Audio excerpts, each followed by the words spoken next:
You found your way to progressively older.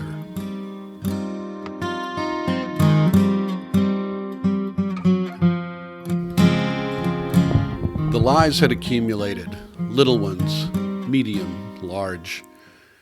But on and on they came, thousands, tens of thousands of lies from the administration.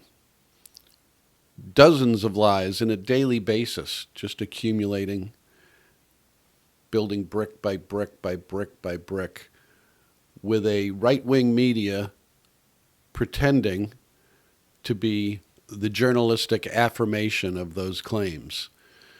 Unfortunately, they also went along with the canard by the president that the rest of the media was evil, was an enemy of the people, as the president said, and fake news. Well, that was reiterated by the approved news agencies, and it made it impossible for this growing horde of sycophants to find any true information, any real information. Early on in the presidency, Kellyanne Conway actually appeared on camera and said, "Oh, we have alternative facts." And that became a reality, something that made sense to people. Alternative facts. That became a mantra and something to grab hold of. And now there are alternative fact sources, and that's where you got your information. That's where the truth lay, and those other guys were the evil ones. Cut off any possibility of coming out of that black hole of misinformation. You couldn't get there from there. So the right-wing media viewership became passionate and impossible to extricate from that hold. The advertising on right-wing media, whether it be radio or television, is very telling, very telling. It's very consistent. It's completely based on fear, and it's based on the fears of the worst possible outcomes of our society. You'll see ads for food that will last 25 years on your shelf, so the prepper can be prepared no matter what happens. Worried about the banking system collapsing and having nothing and all of the money just disappearing overnight from your bank account? Invest in gold. Gold's the answer. Sure, absolutely. Gold's forever. It never loses its value. How about a home security system? Because you know those people, they're coming. They're going to steal your stuff. They want your stuff. So you better get cameras and window sensors, etc., etc. The ads go on and on and on, fear-based and effective as hell. The big success story in business in the 21st century, in the last 4 years of it, has been the gun industry. Explosive, no pun intended. Try to get ammunition. Ammunition is as rare as a moderate Republican. You can't find it anywhere. This is real. These people took this for gospel, and they have a bunker mentality, and they are preparing. Well, they finally prepared, and they finally came out of the woodwork as the president and his lawyer and his son delivered speeches on January 6th to rile up the base, to get them all fired up and ready to march down to the Capitol and do what had to be done. And they did. They scurried up the steps. They scaled walls. They broke windows, looted, defecated on the Capitol. The violence that they fomented was unthinkable, and that's why it was successful. Nobody could imagine that this was going to happen.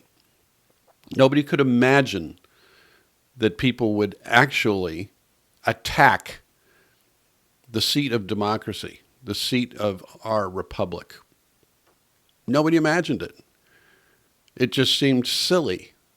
And so security was unavailable and reinforcements were not supplied. It seemed ridiculous. It seemed like an absurdity. It wasn't. The images are shocking. The emotion of these people is so completely out of control.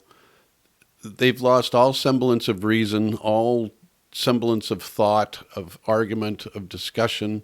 All that's left is bloodlust. And I can't help but think, I've seen this before. Where have I seen this? I don't remember it from our national history. Well, a few times, maybe in Chicago in '68, but where have I seen it before? I know. I know where I saw it. Yeah.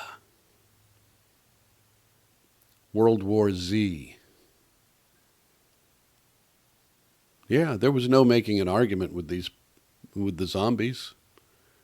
All they wanted to do was bite and eat and take your blood. It's all that moved them. It's all that they thought of. That's all that was there. Just the bloodlust.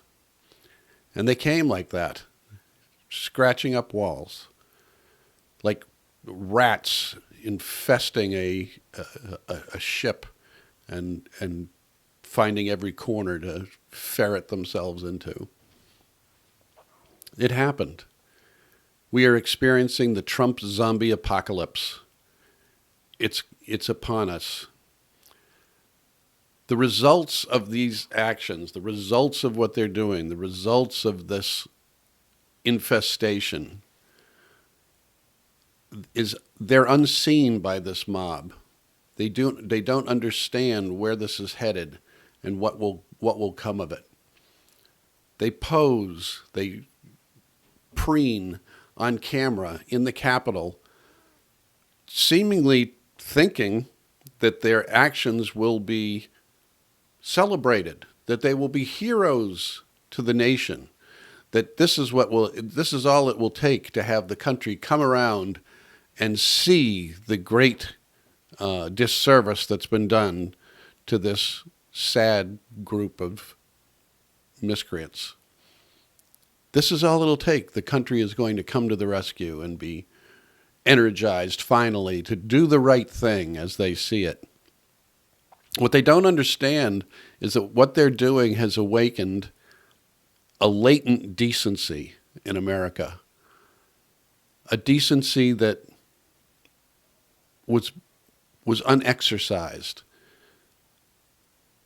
This was the Edmund Pettus Bridge moment of a new generation. This is when evil was on the screen and could no longer be denied, and people were shocked into awareness that something was going on, something they'd been told about, but they just didn't really quite believe. It just seemed like a fairy tale, a little island of insanity that wasn't really worth much of their time. It wasn't coming to their house. Yeah, it's coming to your house.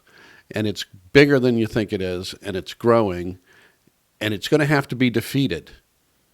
But that decency, that latent decency, is coming out. It's revealing an incredible hypocrisy where that decency is being co-opted by people that are indecent at their core. People like Ted Cruz, people like Hawley. These people are now trying to find a way to make what they have done and how they have helped this madness take root. They're trying to find a way to make it seem like, in spite of that, they really meant well. They didn't mean to hurt anybody. There were nuanced arguments that people are missing the point. Well, I don't think that's going to work. I think the hypocrisy is going to be revealed because the actual decency at the core of this reawakening, of this revival, this is a revival of the United States to a place of decency. We can hope. That's what I hope. That's what I hope this is going to result in. A decency revival. The religious right, maybe, will have to confront the absurdity of their theology and have a decency revival. But some people just had it as an epiphany watching the television. Their decency was awakened, and suddenly they saw this was worse than I ever thought. I didn't understand. Now I do. I was blind, but now I see. This is what's happening, I think. And what people have to understand is that the severity of this is much greater than we thought. It will be defeated, but the fight that's going to be necessary is much bigger than you ever thought it was going to be. This is going to be a fight. They are coming, and they're going to have to be beaten. They're going to have to be defeated. And they will be. But it's going to be ugly, people. There's going to be blood on the streets, and you're going to see it. It's not avoidable. It doesn't matter what happens to Trump anymore. It doesn't matter if he's impeached or if the 25th Amendment is invoked. It doesn't make any difference because it's gone beyond him. They set something loose that they no longer have control of, and now the beast is in the world. It's out in the field, roaming free, and it has to be put down, and it will be. So, do we overcome? Yeah, I think so. I think you'll have to come to the realization of what that's going to mean and what it's going to take.